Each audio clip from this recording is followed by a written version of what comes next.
Well, good morning, Balwearie High School. My name is Stephen Doran, and I am the Assistant Creative Director of the Sassoon Salon in Glasgow. Hi, I'm Finlay. I'm from Balwearie High School and I'm a young STEM leader. Hi, my name's Olivia. I'm from Balwearie High School and I'm a young STEM leader. Hi, I'm Shona. I'm a young STEM leader and I'm from Balwearie High School. Hi, I'm Beryl. I'm a young STEM leader at Balwearie High School. We were wondering, what's your favourite food?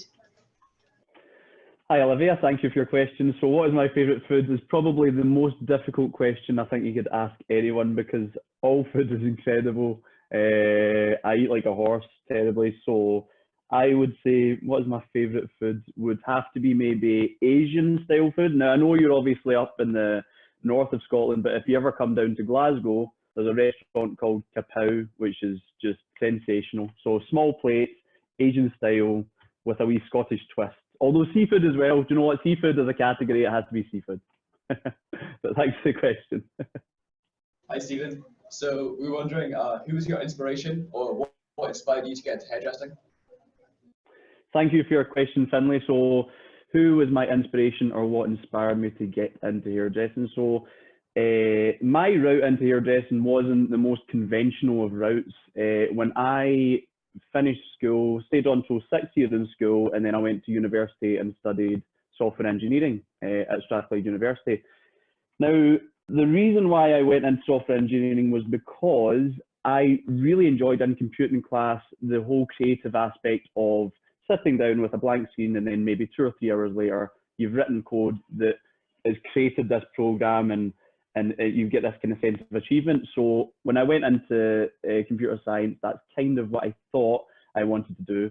But I found that hairdressing kind of always been calling me throughout my whole life, really, since I was a wee boy. So I made the decision in 3rd year of university that I would change careers and pursue hairdressing. And so I was lucky enough at that age of 21, which can be quite difficult to get into hairdressing at that age.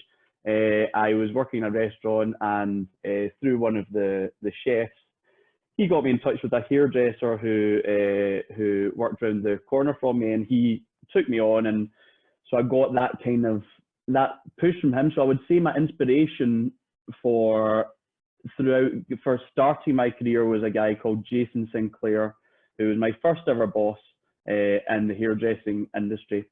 But yeah, I think inspiration in regards to hair in my career and how I work today is what I love about the whole creative process in general is you can really draw inspiration from anything. So more recently, we've just launched the brand new Sassoon collection. It's coming out on Sunday. You can all see it on the Sassoon Instagram if you like. And our inspiration for that was Bauhaus. And so Bauhaus was, I don't know if you're familiar with the term, but Bauhaus was a school of art and design that started in 1919, just after World War I. And it's all about, mostly about architecture, but like every aspect of design was included. So we draw our inspiration directly from Bauhaus, and then somehow we develop it into a hair collection. And I know it might sound a bit vague, but the whole creative process, the way it all works, you can really draw your inspiration from absolutely anything, and then you'll end at this point that maybe you didn't foresee happening, and it's just such a exciting way to work. So yeah, I would definitely say inspiration is important in the workplace, but Jason Sinclair was my main inspiration at the beginning of my career. Stephen, you said that age 21 is quite a hard age to start hairdressing. Why is that? So unfortunately it's a little bit of an ageist industry to a certain extent. The reason for that is because essentially hairdressing is treated like a modern apprenticeship. So if you leave school at the age of 16 or 17, which a lot of hairdressers will do, then funding is available for the big houses. So they'll essentially, we work like a private college, so we give out SVQ level 1 and 2 and SVQ level 3. So we're an awarding body. We work with Skills Development Scotland to give out that qualification. So because the funding is available up to the age of 19, then it can be quite difficult over the age of 19 to get into hairdressing. However, I do believe that if you have convictions and you are 100% sure of that's the route that you want to take, then it will come to you. So although I was 21, I managed to find Jason, who then paid for me to go to a private college, which then meant I was able to get my qualification in 9 months. So yeah, unfortunately, because of that reason, because it's classed as a modern apprenticeship, it tends to be 19 or under, but there are ways around it. Hi, Stephen. You spoke a bit about your pathway to getting into hairdressing. So we're wondering what kind of pathway you would recommend.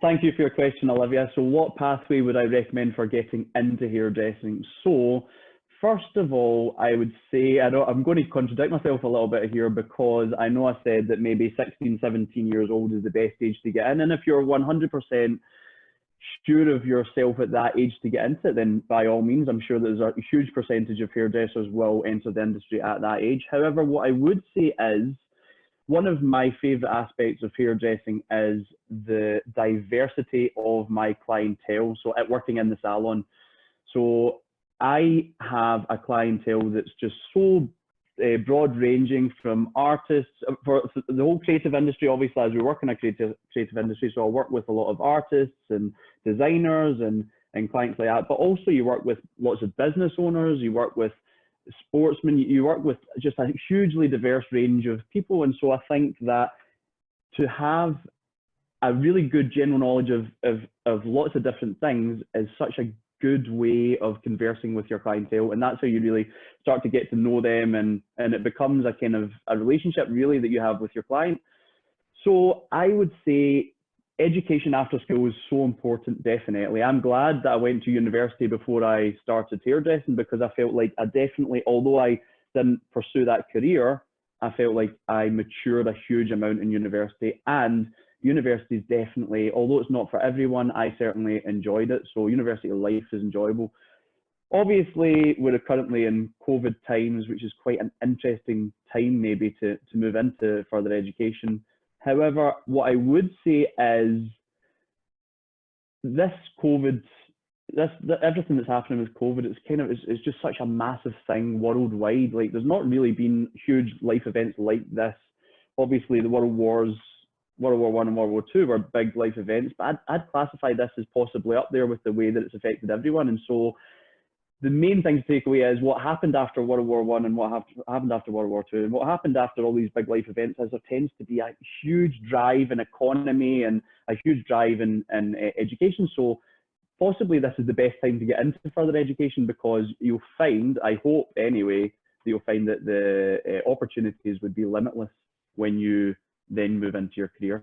So I would say, although you can certainly go into hairdressing at the age of 16, 17, why not give university a go just to mature as a person, and then you'll be 100% sure of yourself? Because I know at the age of 21, hairdressing was what I wanted to do implicitly, whereas maybe if I went in at 16, 17, there would be a doubt in my mind that maybe I should have tried something else maybe.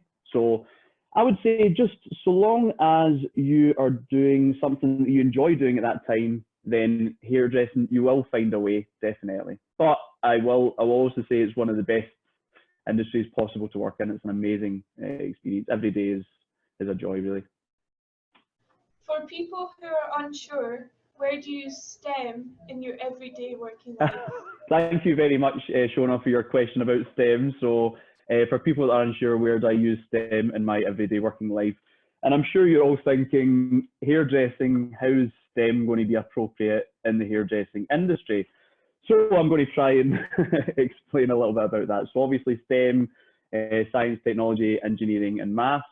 So for the science side of things, I'll explain to you a little bit first about how it works in Sassoon. So Sassoon is quite different to other hairdresser companies, because as soon as you join the team, you then have to choose your distinction. So you can either become a cutter, which is what I am, a stylist, or you can become a colour technician. Now, the reason for that is because these two fields are so specialist that if you were just an all-rounded hairdresser, which is what I was before I joined Sassoon's, then you get a pretty good general knowledge of everything. However, you wouldn't have that specialist knowledge of the exact distinction of either color or cutting or styling, or there's so many different facets to hairdressing that you can go into. So I'm going to relate this, although I'm a stylist, to the color department. So with the science of color, it's a huge industry. The hairdressing industry is massive, £7.5 billion a year turnover for the hairdressing industry. So it's a massive contributor to our economy. So obviously, because of that, there's obviously a lot of money that goes into the development of new science and technologies. So when you look at the product range, when you look at our color range, the amount of science that's went into the development of these processes is incredible. Then in an actual salon life style, where you're having to, as a color technician, mix color and choose, it's really a fine science of choosing the correct color, because there's so many unforeseen things that could have happened to the hair that could have an adverse effect on what eventually the outcome of that color. So in order to get really good color, it still kind of baffles me, if I'm totally honest. As a stylist, I cut the hair and I know that I've cut it, whereas the science of color is just, it's really kind of, it's quite an interesting concept. So yeah, so for science, definitely the color department has a huge part to play. The technology, obviously, there's new technologies. I mean, this is the perfect example of how technology has impacted on my industry and essentially every industry around the world right now because of COVID. Zoom has went from a tiny company to a huge billion-dollar company almost overnight, and it's incredible that this technology has impacted on every industry. So along with obviously your salon systems, Zoom's had a big impact. So technology, you're constantly having to stay up to date with technology, with Instagram, with social media, everything like that. All has gone are the days where it's just about cutting hair. You have to do every aspect of it, really. Engineering, I've got a good example of engineering actually. So have you heard of the company? I'm sure you have, GHD. Yeah, so GHD, they do straighteners, they now do hair dryers, they do tongs, all electrical appliances kind of thing. So GHD was started, I believe it was around about 2013, early 2000s anyway, and that company is worth £500 million just to invent a hair straightener. And obviously it was groundbreaking at the time, and you may not have remembered a time before GHD. Personally, I don't almost remember a time before GHD. However, I've got enough older sisters to tell me that what they used to do was they used to iron their hair with an iron that you would iron clothes with, and a brown paper bag, and you would iron before you went out on a night out. You would iron your hair with the iron. So to go from that to then these like revolutionary ceramic hair straighteners that could straighten your hair, that heated up in 6 seconds and could straighten your hair. I mean, it was just an incredible revolutionary thing. And things like that are happening all the time in the hair industry. That's the beauty of it. Is more recently, there's keratin blow dries that have just been developed.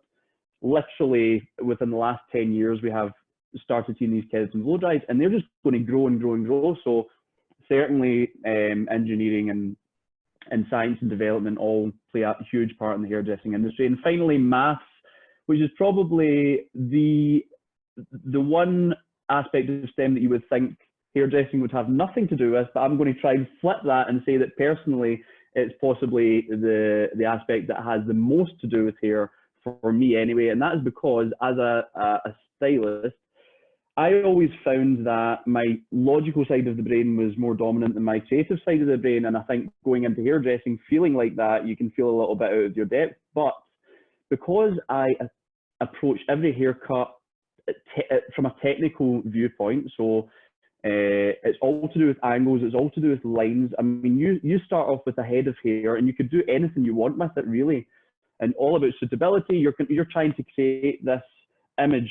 You're trying to make that client happy. And so what I do is using different sectioning angles, using different cutting techniques, all definitely, it's almost like an equation that goes in your head while you're cutting the hair and you see it in 3 dimensions.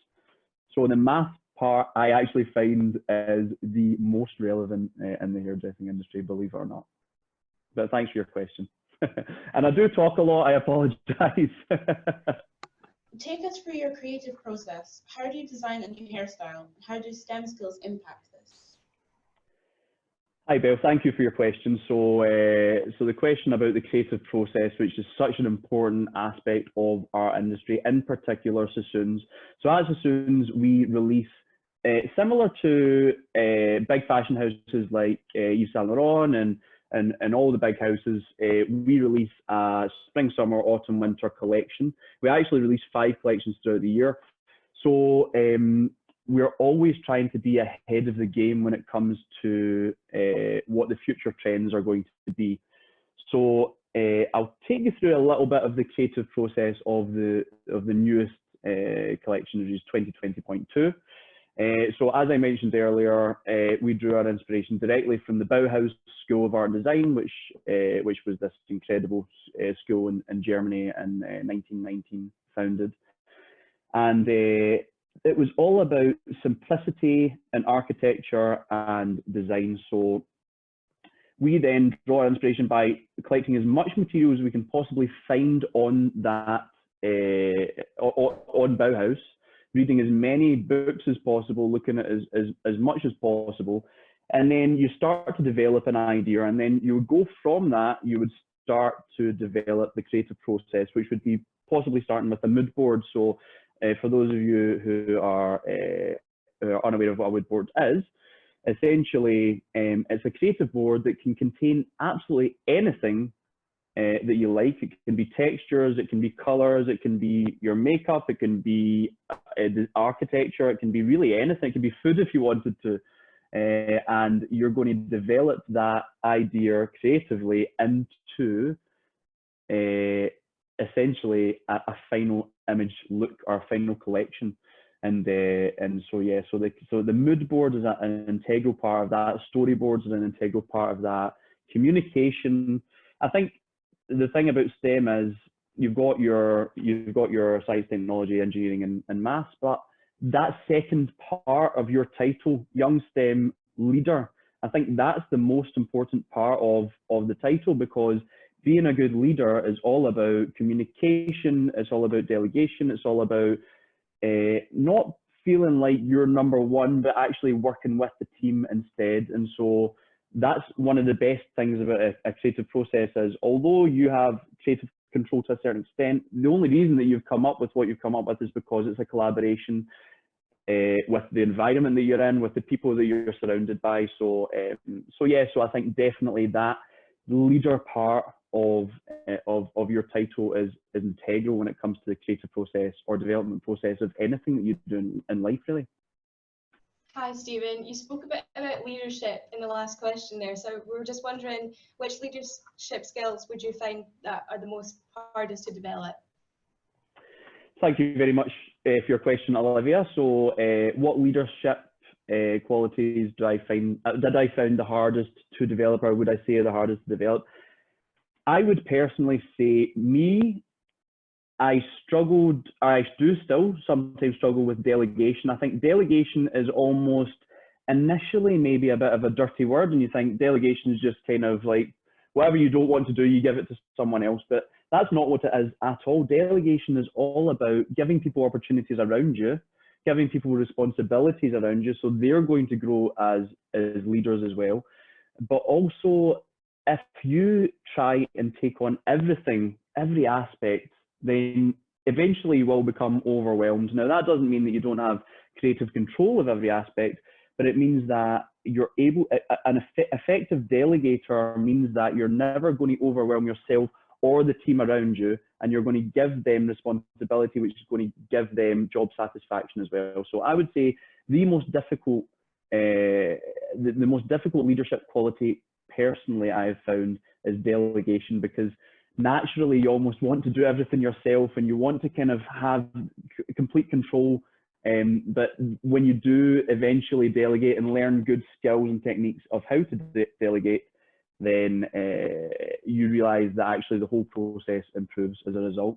And I'm going to give you a little a bit of advice, which is, there is a book called I've actually got it here, if you bear with me 1 second.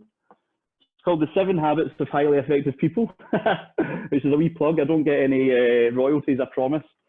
But in the 7 Habits of Highly Effective People, there is one of the rules is called the behavior matrix. And essentially what the matrix is you've got your 4 quartiles. And so your first row is to do with in fact, if I can find it, your first row is to do with, if I can remember, I've totally forgotten what it is. So yeah, the first is urgent. So the first line is urgent. The second row is not urgent. The first column is important and the second column is not important. So if something's urgent and important, you do it straight away. If something's urgent but not important, you delay it, so you'll do it maybe at a later date. If something is urgent but not important, then you don't deal with it because it doesn't matter, it's not important. And if something's not important and not urgent, then you delegate it. And so if you follow that kind of behavior matrix, then, and I literally do it every week, I'll reset my matrix and decide exactly how I'm going to plan out the week, if that makes sense. And apologies for stuttering. Did you ever feel hairdressing was a female-dominated field? And if so, were you discouraged by that? So thank you, Shona, for your question. Have I ever felt that the hairdressing industry is female-dominated, and was I discouraged by that? So there's no doubt that the hairdressing industry is a female-dominated world. I think it's something like 93% of all employees in the hair and beauty industry are female, so 7% are men. Now, I personally looked at that as an opportunity as opposed to a discouragement. I mean, think about it, if I am already in that 7% of people, then I'm already going to start to stand out. And funnily enough, the industry that I went from, which was software engineering, I would say it was the complete opposite. I remember going into my first class at university of nearly 200 people in the class, and there was maybe 3 female students. So software engineering was the complete opposite of the hairdressing industry. So I personally saw it as an opportunity because automatically you're going to stand out. So yes, so although it's definitely a female-dominated industry, I definitely didn't see that as a negative point.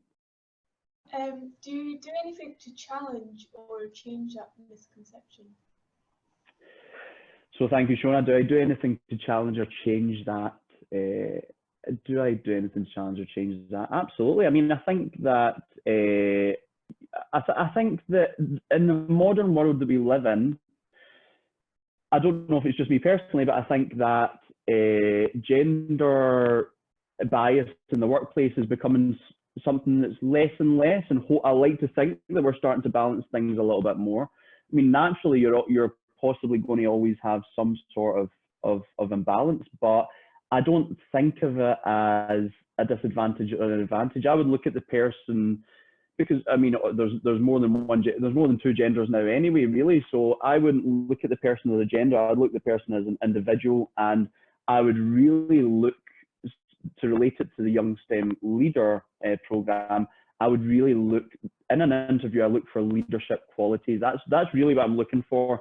I think the thing about hairdressing is someone can be naturally gifted, absolutely, but you can teach almost anyone how to cut hair well and how to color hair well. So what I'm looking for is that individual, not their gender, but how good are they going to fit into my team, and what are their leadership qualities, what they're going to bring to the team, and ultimately how hungry are they, because I think there is about his quote about essentially you can teach anyone anything if you have long enough and you have the drive and ambition. So if you are 100% committed, I believe you can do anything.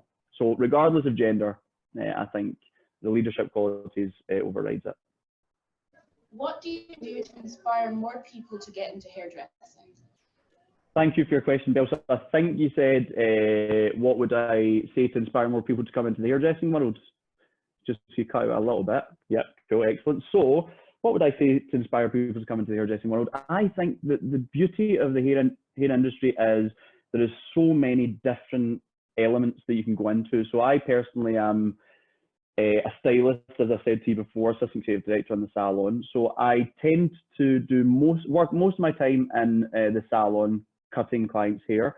However, I obviously do go down to, well, pre-COVID, this would be, I would go down to London often. I teach courses, so there's the teaching aspect of things. There's the team building and leadership aspects of the role as well. However, with Sassoon's as a company, there's the academy in London, so you can go down to work in the academy and just teach. So this is what I say to our learners when they join the salon, is really the opportunities are endless with hair. If you want to travel the world, say if that's your ambition, hair is a qualification that is literally world. If you go with a qualification from any country cutting hair, you can go into any country and cut hair. So it's great if you want to go to Australia, if you want to go to Asia, if you want to travel while doing something that you love. It's an amazing industry to get into.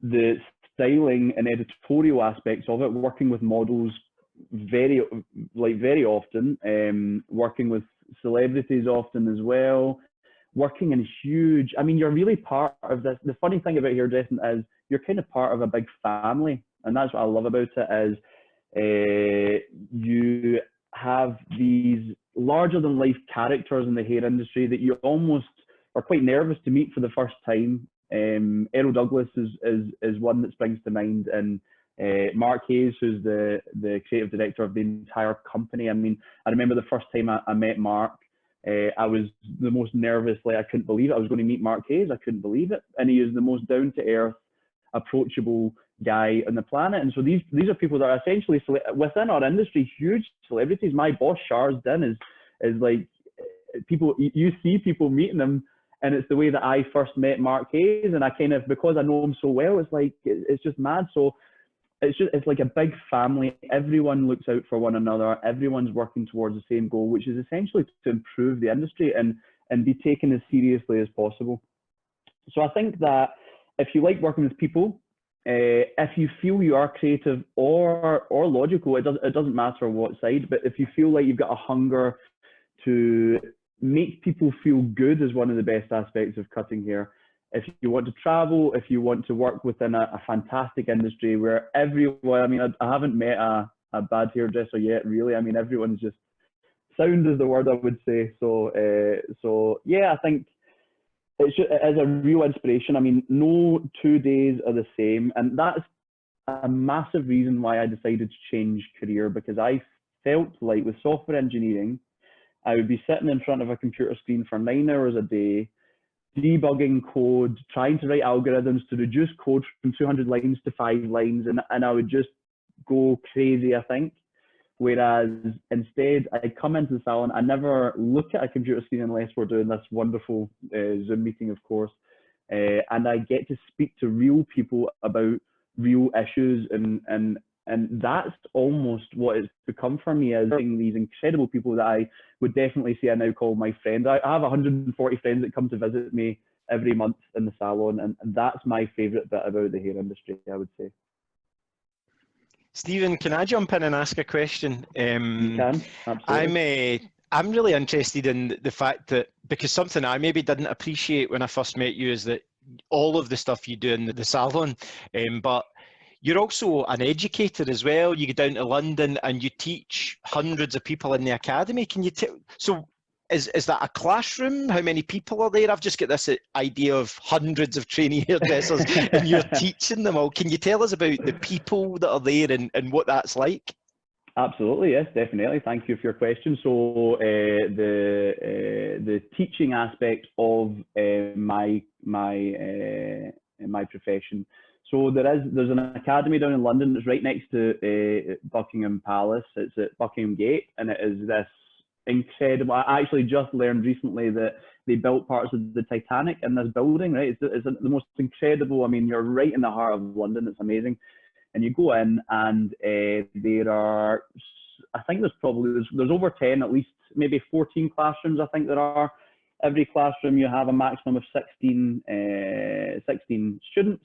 And there will tend to be 2 educators for that. So in London, what you get is a huge international contingent. So almost I would say 60% of your classroom would be from Asia, and then you have like a large contingent from Russia, America, Europe, and then obviously you still get people from the UK come to the courses as well.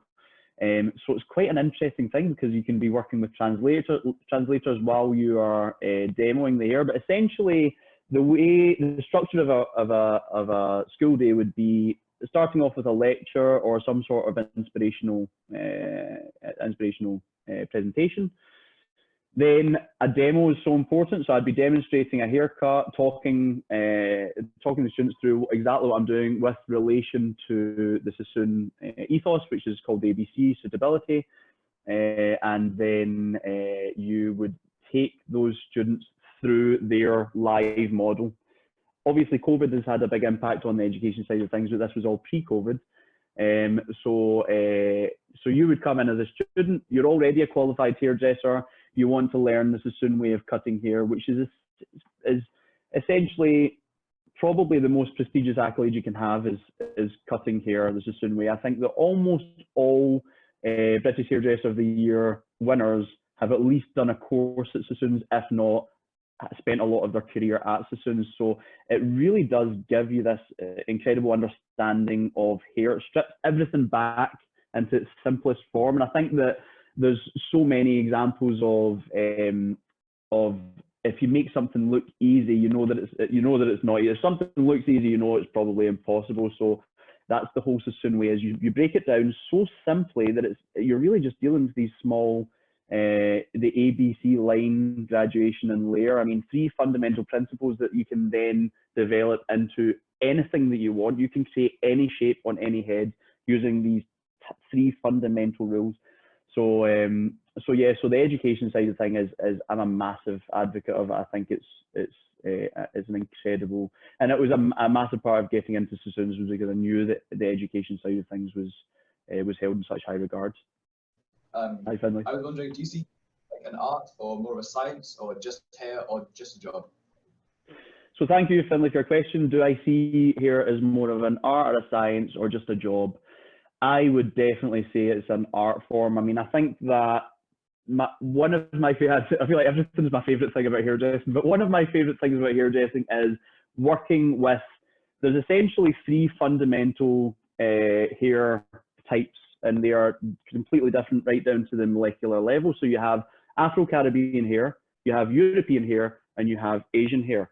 So with Afro-Caribbean hair, it's when you look down at the molecular level, the molecule is actually shaped like a peanut.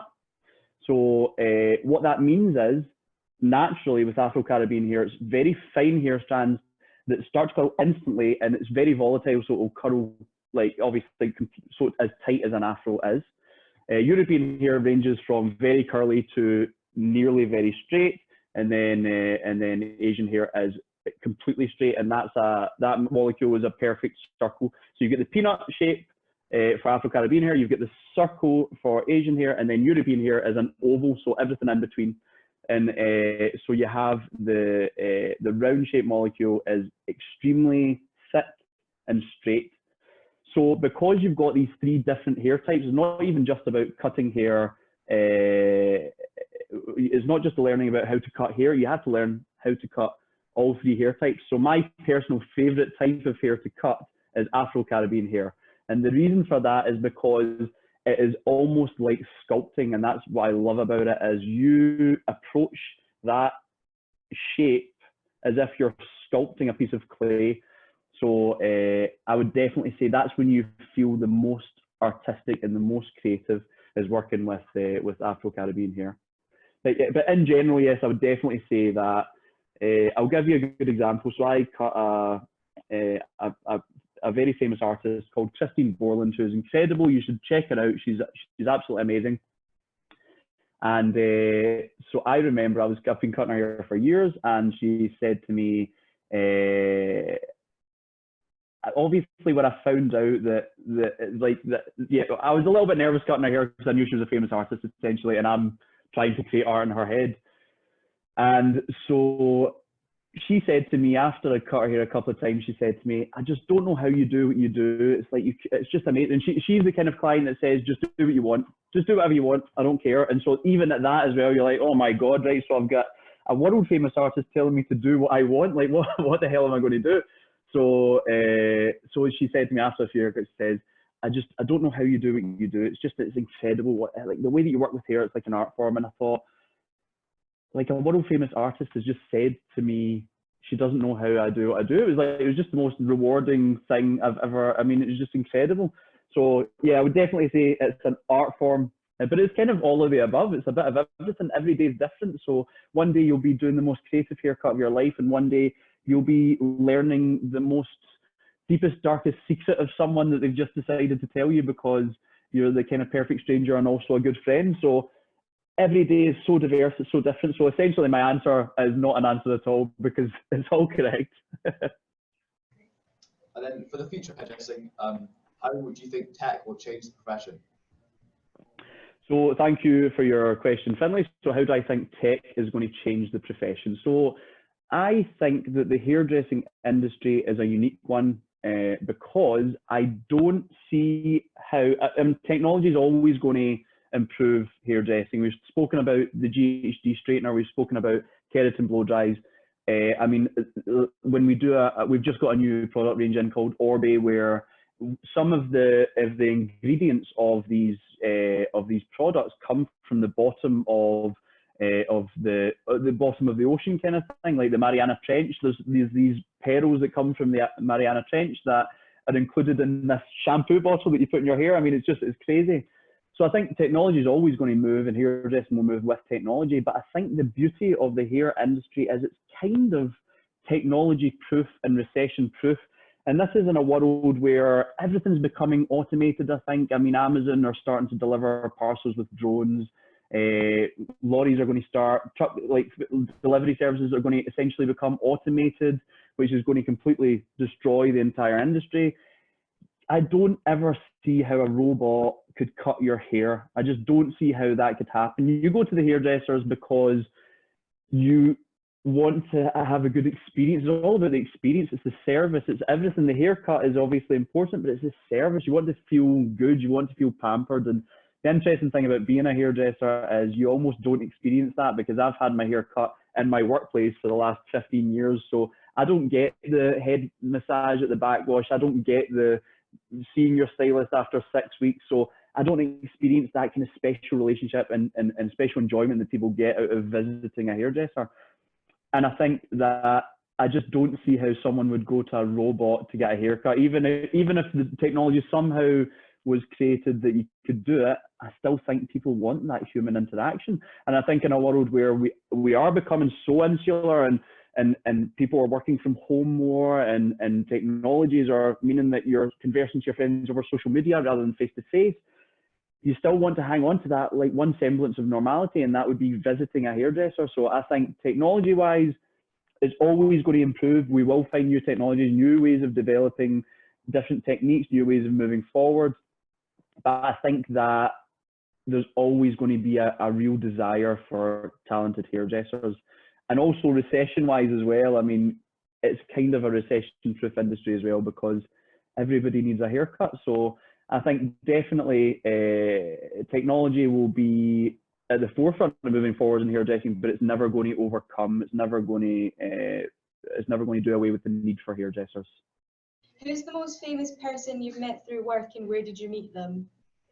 Thank you, Olivia, for your question about who is the most famous person I've met and where did I meet them. So I would say that you work with so many different people in the industry. So I've worked and I've got to meet so many different celebrities, especially working in London Fashion Week.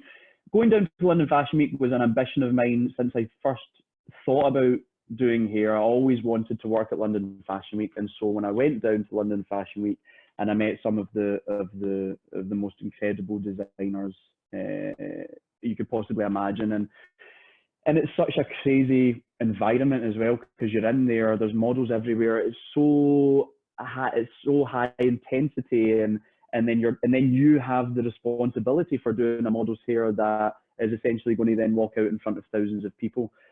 So I think at these big events like London Fashion Week, then you tend to meet a lot of different celebrities. However, if I'm going to say one celebrity, in fact, I'll give two, because I think you're probably wanting a celebrity, whereas I'm going to say Mark Hayes is probably because he was my personally, when I first joined Sassoon's, or before Sassoon's even, I'd heard of Mark Hayes, and he was kind of this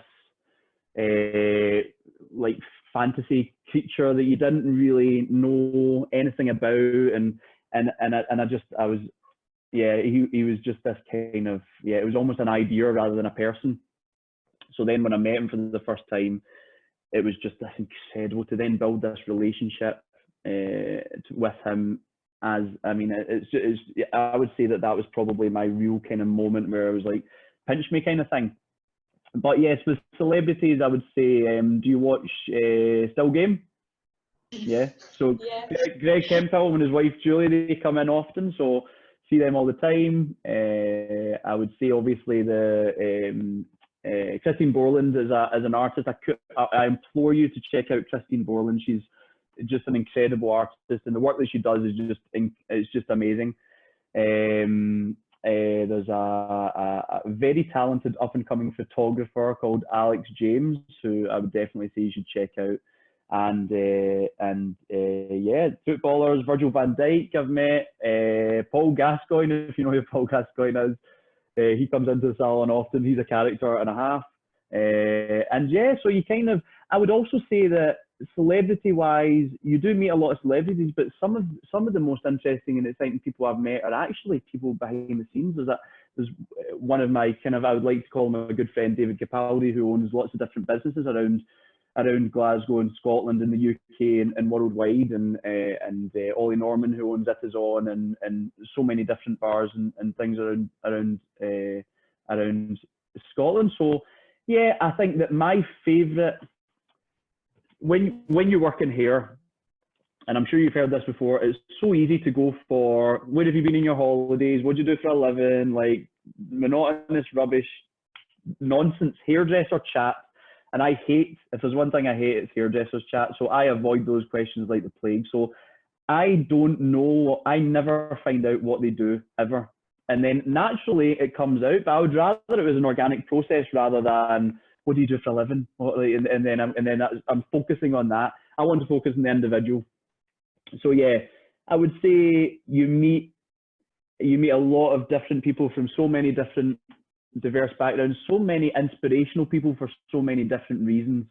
But my personal big celebrity crush was Mark Hayes, and then I finally got to meet him and work with him. So yeah, I would say Mark Hayes.